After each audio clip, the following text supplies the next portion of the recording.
Hello guys, नमस्ते। मैं हूँ Neha. Welcome to back my channel smartness अड्डा।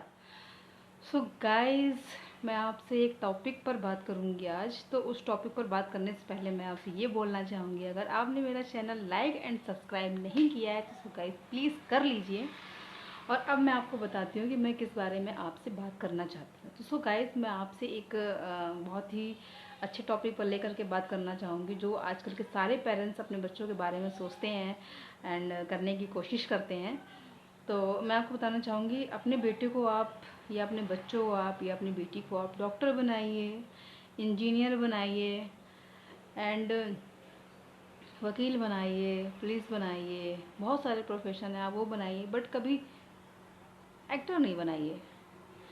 अब आप सोच रहे होंगे कि मैं एक्टर के बारे में ऐसा क्यों बोल रही हूँ।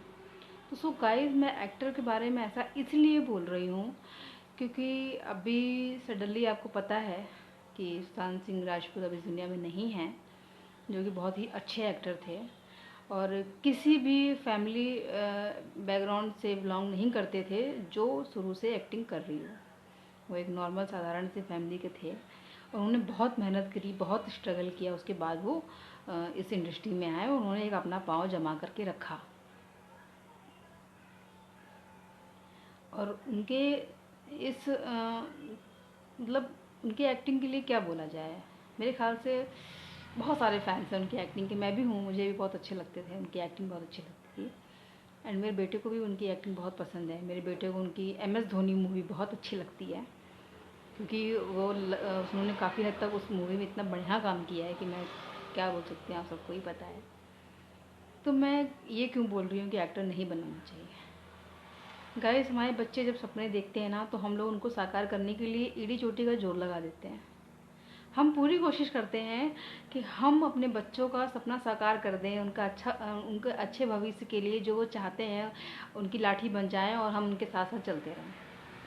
लेकिन कहीं ना कहीं जब बच्चे हमारी एक गलत राह चुन लेते हैं या गलत जगह चले जाते हैं या गलत डिसीज़न ले लेते हैं, उसके बाद कुछ दिनों के बाद में वो चीज़ें हमें ही भुगतनी पड़ती है। या हम अपने बच्चे से हाथ धो बैठते हैं, या हम उनसे दूर हो जाते हैं, या वो हमें खुद दूर कर देते हैं। अब वही आप सोच रहे होंगे कि यार मैं ऐसा क्यों बोल रही हूँ। जो उस इंडस्ट्री में सालों से काम कर रहे हैं, उनके बच्चों को अच्छी वैल्यू दी जाती है, अच्छा वर्क दिया जाता है। लेकिन जब कोई साधारण फैमिली से आता है तो उसको उस मुकाबिल पर मतलब उस जगह पर आने के लिए बहुत स्ट्रगल करना पड़ता है। स्ट्रगल करने के बाद भी जब वो एक अच्छे मुकाम पर आ जाता है, उसके बाद भी उसको बहुत सारी प्रॉब्लम्स होने लगती हैं। वो प्रॉब्लम्स इसलिए होने लगती हैं क्योंकि लोग उनको देख ही नहीं पाते हैं कि अरे इसकी जगह मेरे बच्चा होता, या इसकी जगह मैं खुद होता। मैं के चक्कर में जो दूसरे आते हैं बेचारे, वो दूसरे ही रह जाते हैं। प्रत्युषा बनर्जी आप लोगों को याद ही होगी, बालिका वधू मेरी फेवरेट थी, मुझे वो बहुत अच्छी लगती थी। एंड जब मेरी शादी नहीं हुई थी उससे पहले वो सीरियल चालू हुआ था। शादी के बाद तक मैंने उस सीरियल को देखा, कंटिन्यू किया, मुझे बहुत अच्छा लगता था वो सीरियल, क्योंकि वो औरतों के लिए ही था। उन पर जो अत्याचार होते थे, किस तरह से अपनी लोग उसमें मतलब अपनी बातों को औरतों के ऊपर थोप देते थे कि नहीं आपको ऐसा ही करना है, किस तरह से, मतलब बहुत अच्छा सीरियल था। मैं उसके बारे में क्या एक्सप्लेन करूँ। लेकिन कुछ दिन के बाद जब मुझे पता चला उसने फांसी लगा ली है, तो उस पर भी मुझे बहुत अफसोस हुआ। आपने का बताओ, अभी जस्ट इसको तो 2 या 3 साल ही हुए थे। इतना अच्छा करियर उसका था, उसने ऐसा क्यों किया। उसके बाद जिया खान के बारे में भी मुझे पता चला। मैंने जिया खान को सिर्फ एक ही मूवी में देखा था, हाउसफुल में। जो सॉन्ग है उस सॉन्ग के बारे में मुझे बाद में पता चला कि वो जिया खान है और उसने सुसाइड कर लिया है। लेकिन जब मुझे वो मूवी देखी थी तब तो थी वो इस दुनिया में, लेकिन जब वो ख़त्म हुई मुझे पता ही नहीं था कि वो जिया खान कौन है। मुझे बाद में पता चला कि अरे अच्छा ये थी जिया खान। बताइए गाइस, अब आप सोच रहे होंगे मैं इतना सब क्यों बोल रही हूँ। गाइस, मैं इतना सब इसलिए बोल रही हूँ कि अपने बच्चों को आप जो सपने दिखा रहे हैं ना, अच्छी बात है। जो वो खुद सपने देख रहे हैं वो भी अच्छी बात है। या तो आप उनको इतनी हिम्मत दीजिए कि किसी भी चीज़ों को ले करके अपने आप में अपने आप को कम ना समझें। अगर कोई उनकी थोड़ा सा भी कुछ बुराई कर देता है या उनको काम नहीं देता, तो अपना कॉन्फिडेंस लेवल इतना लेवल पे हाई रखें कि आज काम नहीं मिला है तो हमें कुछ दिन के बाद काम मिलेगा। आज नहीं मिला है तो परसों मिलेगा, कल परसों नहीं तो नरसों मिलेगा, लेकिन हमें काम मिलेगा।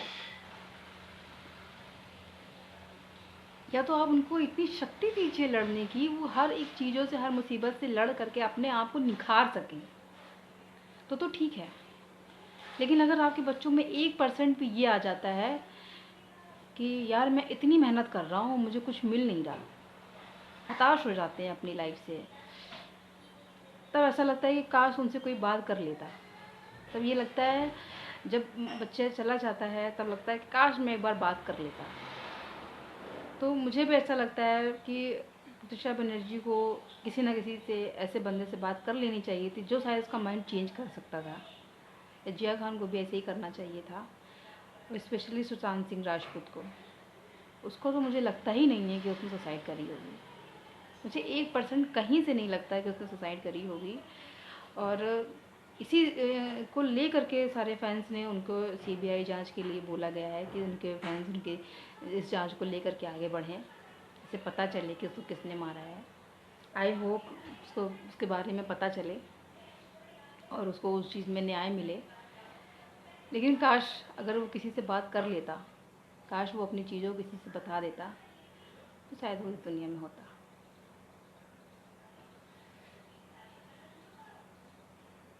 माया नगरी बोलते हैं ना, मुंबई माया नगरी, वो एक माया नगरी ही है।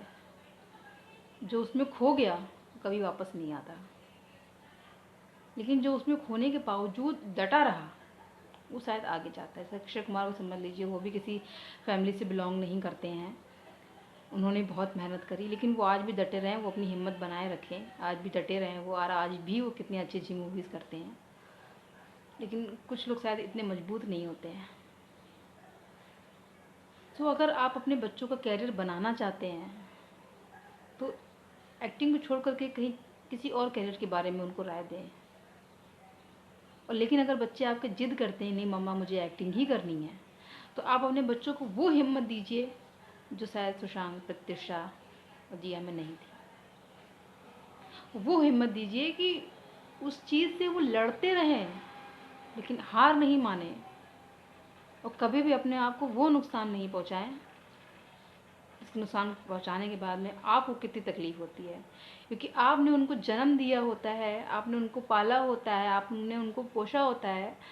और माता पिता का ये सपना होता है कि मैं अपने बच्चों के कंधे पर जाऊं, लेकिन अगर माता पिता के कंधे पर अपने बच्चे का ये चीज़ हो जाता है तो माँ बाप जीते ही जी अपने आप को कहते हैं कि मैंने ऐसा क्या किया था।